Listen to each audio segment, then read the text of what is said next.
Wabarakatuh. Alhamdulillahilladzi arsala rasulahu bil huda wa dinil haq liyudhhirahu 'alad dini kulli wa kafa billahi syahida wa asyhadu an la ilaha illallah wahdahu la syarikalah wa asyhadu anna muhammadan abduhu wa rasuluh sallallahu alaihi wa sallama tasliman mazida. Amma ba'd. Ayyuhal ikhwah, a'azzani wa a'azzakumullah. Saudara-saudaraku yang semoga dimuliakan oleh Allah, kita bertemu kembali di malam Ahad untuk mengkaji kitab Masailul Jahiliyah allati khalafa fiha Rasulullah sallallahu alaihi wasallam ahlal jahiliyah. Masalah-masalah jahiliyah yang mana Rasulullah sallallahu alaihi wasallam bertentangan dengan orang-orang jahiliyah dalam hal tersebut. Karya Syekhul Islam Mujaddidud Da'wah Muhammad ibnu Abdul Wahhab ibni Sulaiman At-Tamimi rahimahullahu ta'ala.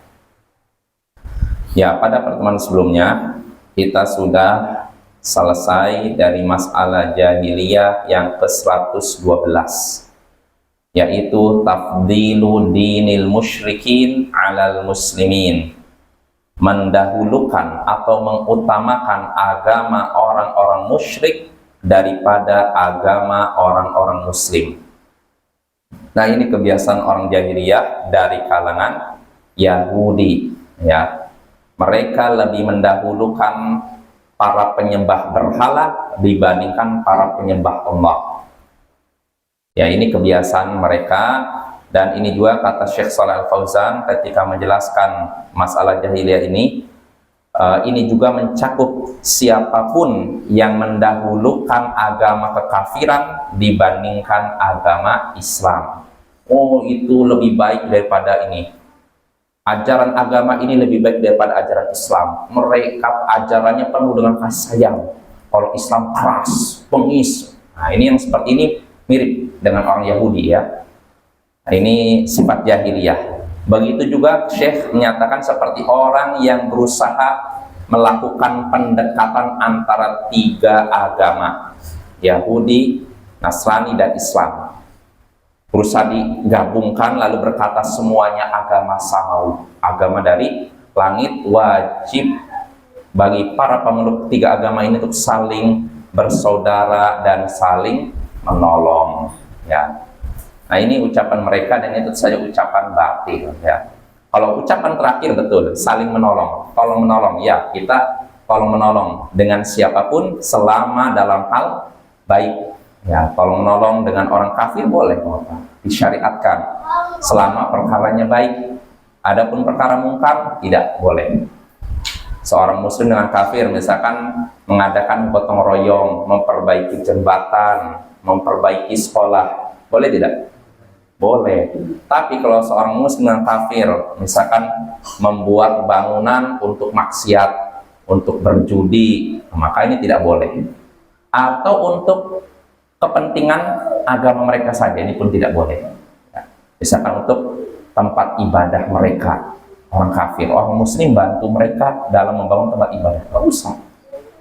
Kalau mereka mau bangun tempat ibadah, ya lain lagi, urusan mereka. Tapi kalau orang muslim ikut mereka dalam membangun tempat ibadah mereka atau ikut merayakan agama mereka, nah ini perkara yang terlarang dalam Islam. Ya, ini pembahasan sebelumnya. Jadi sifat jahiliyah yaitu mendahulukan, mengutamakan agama orang-orang musyrik dibandingkan agama orang-orang muslim. Nah, sekarang kita masuk masalah jahiliyah berikutnya, yaitu masalah jahiliyah yang ke-113. Apa itu? Labsul haqqi bil batil, mengaburkan kebenaran dengan kebatilan, atau mencampur adukan kebenaran dengan kebatilan. Nah, ini sifat jahiliyah yang ke-113. Di antara kebiasaan orang jahiliyah yaitu mencampur adukan kebenaran dengan kebatilan, campur. Sehingga tidak jelas mana yang batil, mana yang hak, mana yang benar. Tidak jelas mana yang sesat, mana yang benar, taat. Nah, ini kebiasaan orang jahiliyah.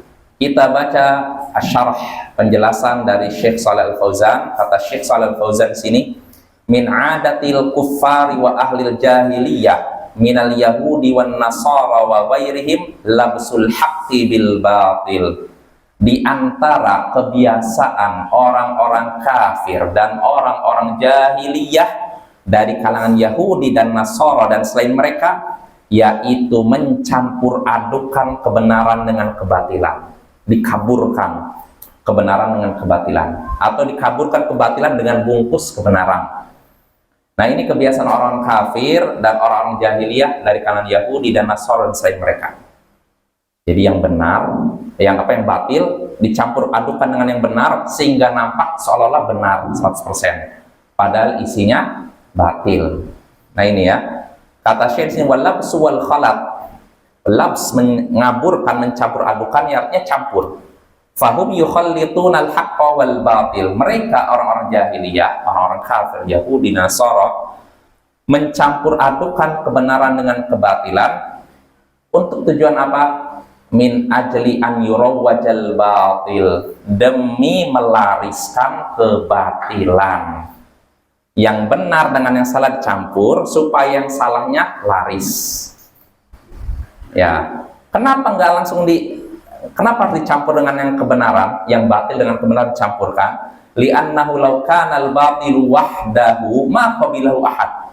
Karena kalau yang disodorkan itu yang batil saja, tidak ada seorang pun yang mau menerimanya. Ya tidak? Ya kalau yang nampaknya batil aja orang batil ini.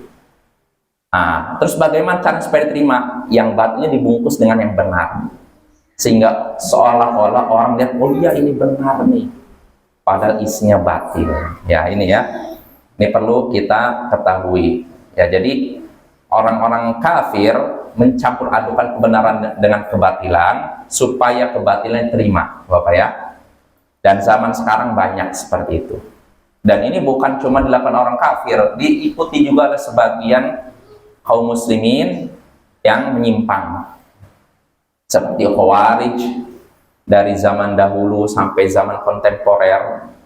Demi menyebarkan pemikiran mereka, mereka selalu menggaungkan semboyan inil hukmu illa lillah, tidak ada hukum kecuali hukum Allah. Ini benar tidak? Benar, nggak ada hukum yang berhak memberikan putusan Allah, bukan manusia. Tapi semboyan ini demi menutupi keyakinan mereka yang batil, yang menyatakan pelaku dosa besar kafir.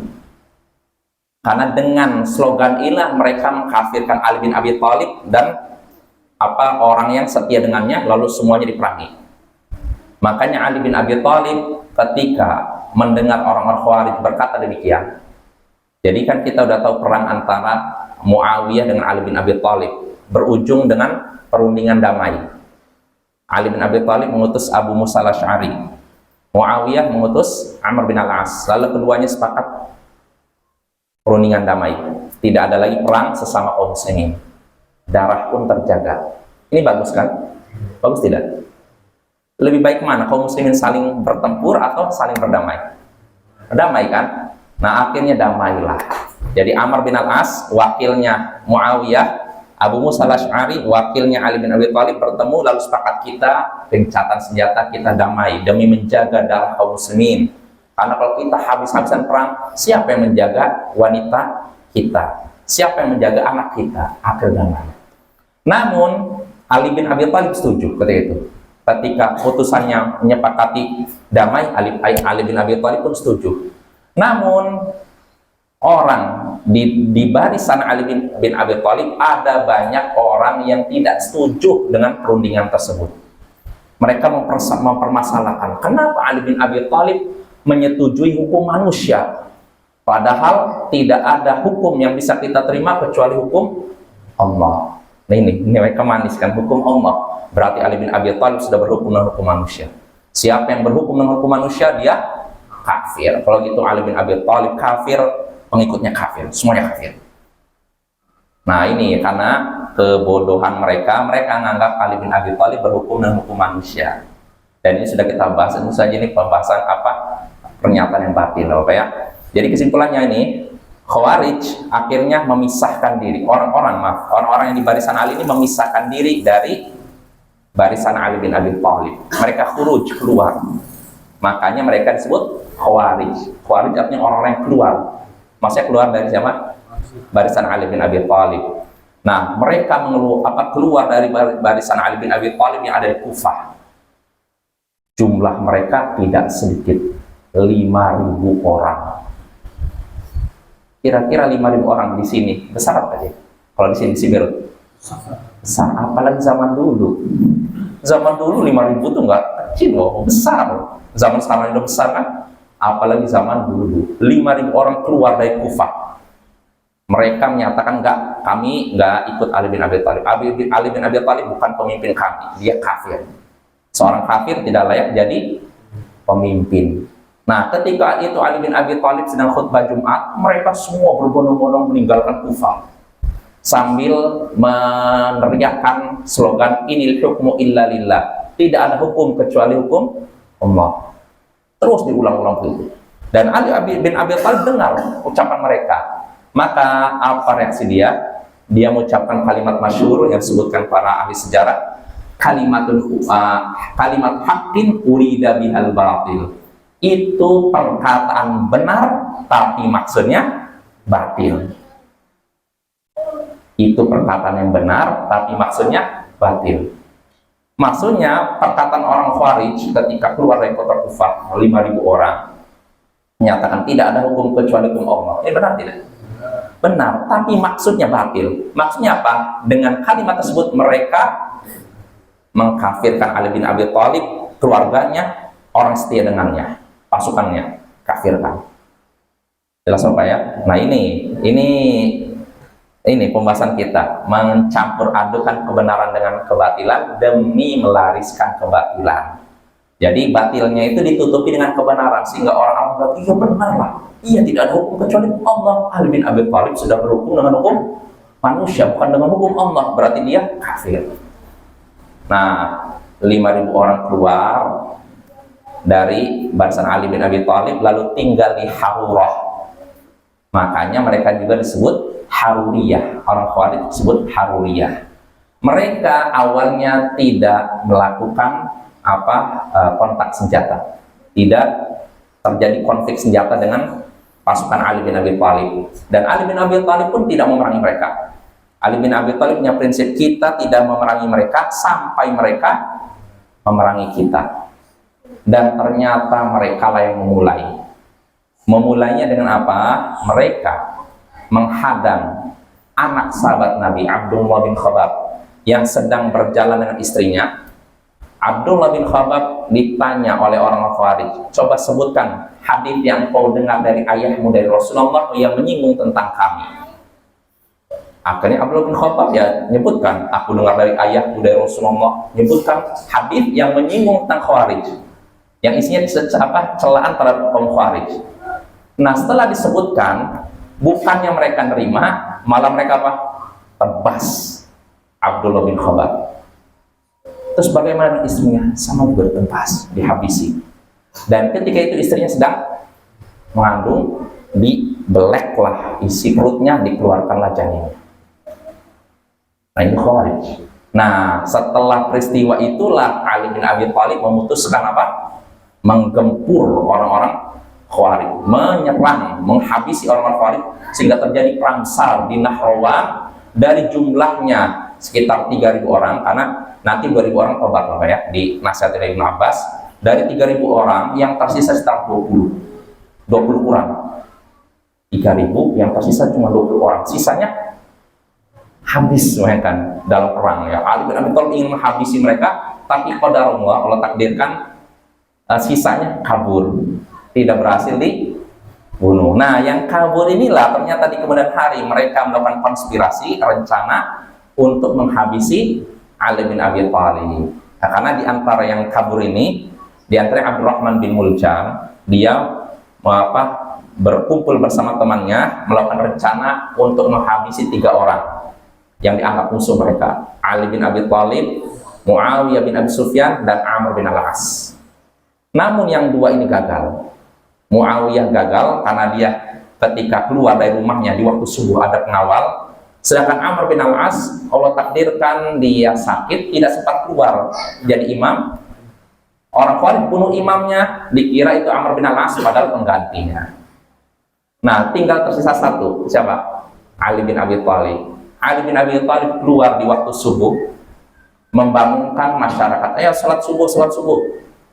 Nah, lihat tuh, pemimpin yang soleh, yang bertakwa begitu, mengingatkan rakyatnya untuk sholat. Ada zaman sekarang. Kalau ada ini, pemimpin radikal, fundamentalis. Nah, Ali bin Abi Thalib keluar salat subuh tanpa pengawalan satu orang pun.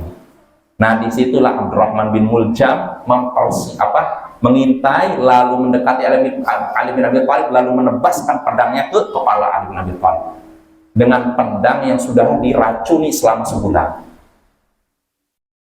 Nah, setelah terkena kepala, Ali bin Abi Thalib itu teriak. Maka orang-orang pun akhirnya mengepung Abdurrahman bin Muljam lalu berhasil menangkapnya. Nah, akhirnya Bapak, kesimpulannya, setelah terluka Ali bin Abi Thalib sebelumnya menyatakan, kalau aku hidup, misalkan dia terluka parah, kalau aku hidup biarkan akulah yang memberikan eksekusi terhadap dia atau mengeksekusinya, akulah yang memutuskan hukuman untuknya. Tapi kalau aku meninggal, maka hukum matilah dia. Ternyata Allah takdirkan Ali bin Abi Thalib meninggal, maka akhirnya Abdurrahman bin Muljam pun dieksekusi oleh sepupunya atau Abdullah bin Ja'far. Berarti sepupunya ya, keponakannya itu Abdullah bin Ja'far bin Abi Thalib ya. Akhirnya Abdurrahman bin Muljam pun dihukum mati. Nah, ini kesimpulannya Bapak ya. Jadi orang kadang kalau mau menjajakan atau menyebarkan kebatilan, cuman kebatilan aja bakal ditolak. Tapi supaya laris, kebatilan ini dibungkus dengan kebenaran, dengan al-haq. Ya, seperti orang-orang Khawarij ini. Ya, seperti juga orang-orang kafir. Kadang mereka demi menyebarkan keyakinan sesat mereka, kadang mereka mengatasnamakan kebebasan. Ya, contohnya sebagian orang melakukan aksi pornografi, bilangin seni, ya tidak? Kalau di Amerika gitu, jadi orang melakukan pornografi apa seni katanya. Jadi yang namanya istilahnya kalau bahasa kholaah, ya intinya kalau istilahnya bahasa Indonesia cabul ya. Nah, cabul ini bahasanya diperhalus dengan seni, kebebasan berekspresi. Jadi orang telanjang itu dianggap kebebasan berekspresi. Nah, ini namanya kebatilan dibungkus dengan bahasa-bahasa yang indah. Karena kalau tidak dibungkus dengan bahasa yang indah, orang akan nolak, ya tidak? Tapi dengan dibungkus dengan bahasa yang indah, dibungkus dengan kalimat yang benar, orang pun jadi nerima. Nah, ini Bapak ya, ini perlu kita ketahui ini. Jadi yang seperti ini ada dan perlu kita waspadai. Nah, kata Syekh, jadi kalau orang-orang jahiliyah mencampur adukan kebenaran dengan kebatilan supaya batilnya itu laris. Karena kalau yang ditampakkan cuma yang batil, tidak ada seorang pun akan menerimanya. Ya. Namun kata Syekh, idzal labbasa bil haqq fa innal abrara minal mu'minin wa qasirina an-nazar yaqbaluna. Tapi jika kebenaran dicampur kebatilan dicampur dengan kebenaran, maka orang-orang yang mudah tertipu dari kalangan orang beriman dan orang-orang yang pikirannya dangkal akan mudah menerimanya. Kalau misalkan kebatilannya dibungkus atau dicampur dengan kebenaran, orang-orang yang mudah tertipu, orang-orang yang lugu dalam tanda kutip, dan orang pikirannya dangkal biasanya menerima. Oh, ini benar kok. Ya. Kata Syekh, yaqulun, mereka akan berkata, hadza fi haqq. Ini ada kebenaran di dalamnya. Fayaqbalunahu kullahu. Akhirnya diterima semuanya. Jadi karena bungkusnya, casingnya istilahnya, isinya batil tapi casingnya benar. Nah, kalau orang yang pikirannya nakal, bagus kok, apa yang salah? Diterima semuanya. Padahal isinya batil. Jelas apa ya? Yang seperti ini kan ada. Ya, contohnya dalam jual beli. Ada seorang ustadz cerita ke saya. Dia suatu hari, kalau zaman dulu itu kan bis itu kalau dari antar kota Jakarta, Tegal, Jakarta itu jarang yang bis AC atau eksekutif. Kalau sekarang kan udah ada apa istilahnya, bis-bis yang mahal itu, apa namanya istilahnya? Apa yang ada tempat tidurnya itu? Iya, pokoknya udah bagus lah. Kalau di zaman dulu nggak ada. Jadi kayak ekonomi semua gitu. Jadi kalau yang namanya ekonomi, otomatis pedagang, asongan, preman pun bisa masuk. Jadi Ustadz ini suatu hari dia belanja, ketika dia mau pulang kampung dari Jakarta ke Jawa Tengah. Di tengah jalan dia ditawarkan buah-buahan. Harganya murah, keranjang besar murah. Ya akhirnya, oh iya dah, saya beli. Nah, setelah beli, dia buka, yang atasnya bagus, bawahnya busuk semua. Jadi untuk menutupi kebusukan ditutup dengan buah-buahan yang bagus. Jadi keranjang besar loh. Dikira itu memang bagus semua. Harganya murah, ternyata pas di atasnya dibuka, ya Allah, busuk semua. Nah, coba kalau yang busuknya di atas, kira-kira terima nggak? Orang ada yang beli tidak? Nggak ada kan? Nah, makanya ini juga terjadi di zaman Nabi. Ada orang jualan di pasar. Jadi ini makanan, Nabi menyentuh bagian bawahnya, kok basah? Kenapa ini? Kata orang ini, oh yang suka kena air hujan. Maka Nabi pun berkata, kenapa yang di bawah itu tidak ditaruh di atas? Supaya apa? Supaya orang tahu. Nah, maka Nabi pun langsung marah kepada orang tersebut, lalu berkata, man wasyana falaysa minna. Siapa yang menipu, maka ia bukan termasuk golongan kami. Nah itu Bapak ya, ada sebagian orang itu untuk menutupi keburukannya, menutupi kesesatannya, mereka menggunakan apa? Kebenaran, kalimat-kalimat yang indah dan benar ya. Nah yang repotnya, orang-orang yang pikirannya dangkal, ilmunya masih ini, mudah tertipu. Kata Syekh sini, mereka akan berkata, ini benar kok, sehingga akhirnya semuanya terima. Casing sama isinya terima. Casingnya benar, isinya busuk, itu ibaratnya kayak tadi ya. Amma law annahum qabil haqq minhu faqat waraddul batil kana hasana. Tapi kalau mereka nih, orang-orang yang awam tadi, mereka menerima yang benar saja dan menolak yang batil, maka ini bagus. Misalkan gini, contohnya Bapak misalkan apa contohnya nah inilah dalam masalah ilmu, dari ilmu barat, misalkan apa contohnya ilmu filsafat lah, atau ilmu apa yang dalam biasanya biologi Bapak ya. Nah ilmu biologi kan ilmu bagus kan, tapi apakah semuanya benar? Ada masalah. Atau geografi ya ada, karena di geografi di situ ada pernyataan teori bahwasanya manusia, nenek moyang manusia dari monyet kan, dari kera kan? Ya tidak. Geografi kan ilmu yang bermanfaat kan? Ya tidak. Tapi tidak semuanya bermanfaat, ada yang racun juga situ. Nah, orang yang ilmunya sedikit, pikiran dangkal, menelan mentah-mentah semuanya. Nah, ini yang tidak layak. Tapi kalau seorang punya ilmu yang cukup, bisa membedakan kebenaran batilan, lalu dia baca, oh yang benar ini terima, yang batil tidak terima. Nah, ini bagus. Dan memang kita perlu orang-orang seperti itu. Kurikulum yang ada di sekolah-sekolah Bapak itu harus kita saring, yang benar kita ambil, yang batil kita tolak.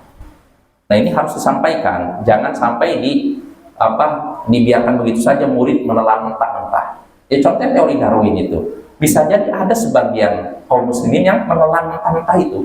Dia berkata, iya ya mungkin nenek moyang kita seperti kera yang saya lihat di kebun binatang ya, mungkin gitu tuh. Kecil lalu jadi besar, kecil, atau kecil besar lalu jadi manusia. Nah ini tentu saja batil.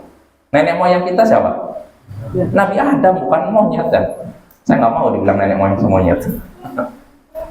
Nah ini kan perlu kita jelaskan ya. Kalau kita tidak jelaskan, ada kaum muslimin yang menelan mentah-mentah itu.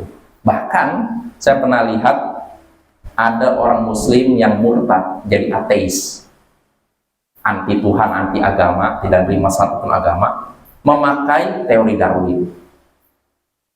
Jadi suatu hari ada seorang orang India, dulunya muslim terus jadi ateis, mendebat Dr. Zakir Naik mengenai teori Darwin. Katanya ini teori Darwin ini ilmiah katanya. Maka dibantah Dr. Zakir, yang namanya teori ya teori, belum tentu benar. Tapi kalau sudah hukum ya itu benar. Jelas apa ya?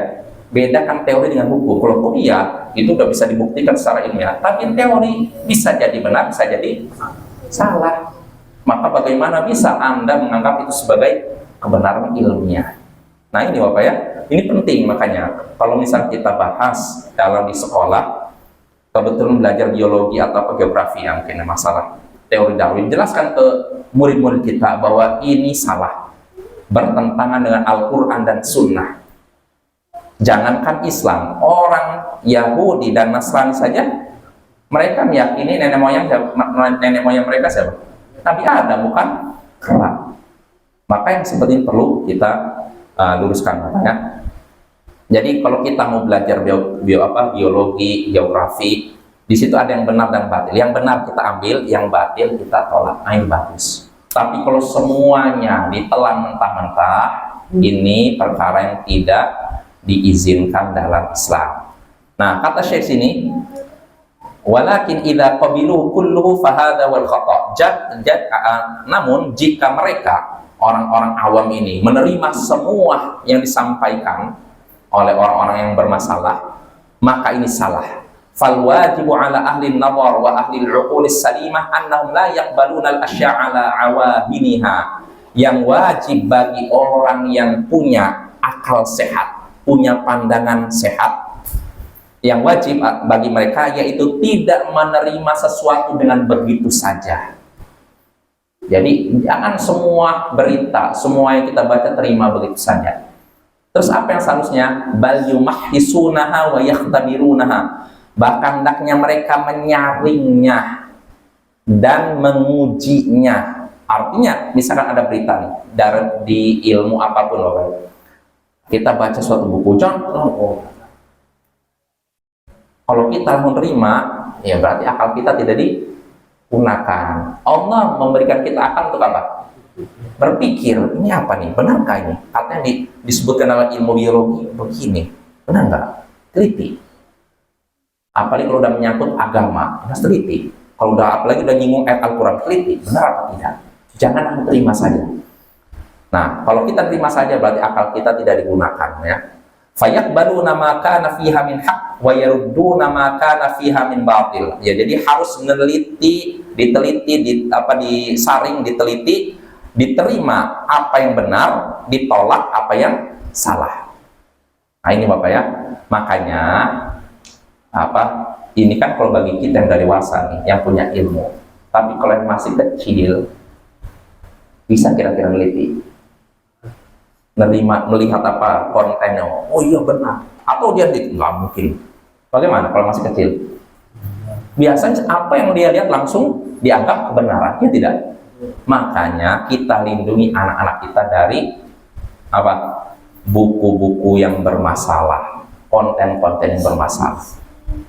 Biasanya anak kita tuh lebih percaya apa yang dia lihat dibandingkan orang tuanya. Seringnya gitu ya, walaupun ada juga anak selalu bertanya, benar nggak ayah kayak gini? Tapi sebagian anak kadang apa yang dia lihat, oh iya benar. Ucapan orang tuanya dia tidak dengar, tapi yang dia lihat benar. Nah ini bahaya. Jadi sekarang ini ada seperti itu Bapak. Jadi kan kita anak saya aja kan ngeliat konten apa, nah itu kan ayah salah kan, ya benar. Padahal itu bukan ayat Al-Quran, bukan hadis, tapi bisa menyalahkan orang tuanya. Maka saya bantah, memang itu ayat Al-Quran, bukan, memang itu hadis, bukan. Nah, kita juga melatih anak kritis. Apa yang mereka lihat belum tentu benar, walaupun yang ngomong itu dianggap pakar. Ketika yang dia lihat tuh ini intinya istilahnya parenting anak. Apa istilahnya parenting bahasa Indonesia apa sih? Pengajar untuk anak lah istilahnya kayak gitu. Jadi bagaimana mendidik anak itu. Jadi dia membuatkan kontennya tuh benar kan, selama ini ayah saya lihat ya saya balas gini, saya nggak langsung nyatakan salah, saya tanya balik, dia ngomong ini berdasarkan ayat Al-Quran nggak tahu. Berdasarkan hadis nggak tahu. Itu bukan wahyu, bisa kita terima, bisa kita tolak. Nah jadi kita gitu ya, ini anak-anak tuh Bapak mudah sekali menerima apa yang dia lihat, mudah sekali menerima apa yang dia baca. Maka kewajiban kita untuk mengarahkan mereka pada yang benar. ketika masih kecil jangan dibiasakan mereka membaca sesuatu yang campur aduk, yang hak dan batil. Nanti mereka jadi bingung. Kalau masih kecil itu kan masih polos, isinya yang benar saja, isinya yang bersih-bersih saja. Nanti kalau sudah dewasa, mereka sudah punya pegangan dasar ilmu agama, baru mereka bisa baca yang sesat atau yang salah. Jadi kalau baca yang menyimpang, oh ini saya punya dasar, oh ini salah. Tapi kalau masih kecil, masih polos ini. Jadi mereka nggak bisa bedakan mana baik benar, sehingga akhirnya semua yang baca mereka serap. Makanya tidak dianjurkan, tidak disarankan di rumah kita disediakan buku-buku, misalkan buku-buku orang Syiah, buku orang Mu'tazilah, buku orang perbandingan mata. Anak kita baca gitu. Kalau yang dia baca bagus, akidah yang benar dia bagus kan. Tapi kalau kebetulan diambil akidah Syiah, apa yang terjadi? Jadi orang Syiah. Dia nggak disarankan. Apalagi kalau ditulis, kadang anak itu penasaran kalau ada larangan, jangan menyentuh buku ini, isinya sesat. Malah kalau dilarang, iya, penasaran gitu Pak. Jelas apa ya? Ini nggak disarankan. Ya jangankan anak kecil, orang dari dewasa aja begitu. Dulu saya masih ingat aja, waktu saya masih santri Bapak ya, di perpustakaan itu di Mahathir ada buku-buku bagus lah, kitab hadis, kitab akidah. Nah kebetulan di pojok ini, di pojok perpustakaan di sebelah bawah sama singkatannya, ada buku yang ditulis orang-orang takfiri. Ya. Saya sebutkan aja ya, Aman Abdurrahman, tokoh itu teroris itu kan, disebutkan situ. Tapi itu disebutkan tidak boleh menyentuh ini, isinya. Cuma ketika disebutkan itu malah saya jadi penasaran apa sih? Akhirnya saya kadang lihat sekilas, walaupun judul, tapi itu benar. Baru lihat judul aja kita udah jadi bikin goncang Bapak. Apalagi kalau melihat isi. Karena apa? Yang dia bawakan situ ucapan ulama-ulama Ahlussunnah. Seakan-akan ulama Ahlussunnah melegalkan aksi terorisme, melegalkan aksi takfir, pengkafiran terhadap pemerintah dan masyarakat. Nah ini bahaya sekali. Nah jadi tidak disarankan kita menyimpan buku-buku bermasalah di rumah. Nah, karena kalau kita mungkin ya bisa menyaring, tapi kalau anak kecil tidak bisa menyaringnya. Kalau yang dia lihat baik, nggak masalah. Tapi kalau yang dia lihat kebetulan dia ngambilnya buku yang bermasalah, masuk ke sini, wah itu bahaya sekali. Kalau sekarang mungkin bukan buku, banyaknya apa? Nih, yang bermasalah nih. Apa yang dia lihat dan oh benar, dianggap kebenaran 100%. Nah ini bahaya sekali. Maka jangan kasih anak HP. Ya. HP ini bahaya sekali bagi anak kecil. Karena dia tidak bisa menyaring apa yang dia lihat. Kecuali kalau kita punya sistem yang bisa menyaring apa yang dia lihat, atau kita arahkan ke satu channel, nah itu nggak masalah. Tapi kalau dia bebas scrolling apapun yang dia mau, ini bahaya sekali. Jelas apa ya? Nah kita kembali lagi, itu kewajiban kita sebagai seorang muslim menjaga akidah dan akhlak kita dari pengaruh yang batil. Bukan cuma anak, diri kita juga begitu. Ya, jangan kalau nggak ada keperluan, jangan biasakan baca buku-buku orang bermasalah. Dengan alasan apa? Iseng, hiburan. Jangan. Kecuali kalau kita udah punya ilmu dan dalam rangka bantah, nggak masalah. Tapi kalau kita cuma iseng, saya baca buku orang Syiah. Seperti apa sih akidah orang Syiah? Dibaca keenakan langsung masuk. Mungkin Bapak tahu, dulu di Indonesia ada tokoh Syiah. Backgroundnya sebenarnya ormas besar dalam Islamnya sebenarnya anti TBC. Tokoh ini asalnya dari ormas besar anti TBC, Takhayyul bin Akhurafah. Tapi siapa sangka dia jadi seorang Syiah? Kan di luar, harusnya kalau orang yang udah anti TBC itu nggak suka dengan khurafat kan, nggak suka dengan takhayyul kan, tapi kok dia masuk orang jadi Syiah? Sedangkan ajaran Syiah ini identiknya dengan Takhayyul bin Akhurafah. Kok bisa? Ya itulah, karena pengaruh apa yang dia baca, pengaruh apa yang dia lihat. Nah maka nggak disarankan kita sekali lagi membaca kitab-kitab sekte-sekte menyimpang dengan alasan iseng dan semacamnya. Jelas apa ya? Ya jadi kita kembali lagi, di antara kebiasaan orang kafir yaitu mencampur adukan kebenaran dengan kebatilan demi apa? Melariskan kebatilan. Karena kalau yang ditampakkan kebatilan saja tidak akan laku, tidak akan laris. Tapi kalau dicampurkan dengan kebenaran, kebatilan itu akan laris. Jelas ya? Ya mungkin ini dulu. Insya Allah pada pertemuan berikutnya kita selesaikan pembahasan yang masalah jahiliyah ini yang 113, yaitu mencampur adukan kebenaran dengan kebatilan. Wassallallahu ala nabiyyina Muhammadin wa ala alihi wa sahbihi ajma'in wa akhiru da'wana anil hamdulillahi rabbil alamin. Assalamualaikum warahmatullahi wabarakatuh.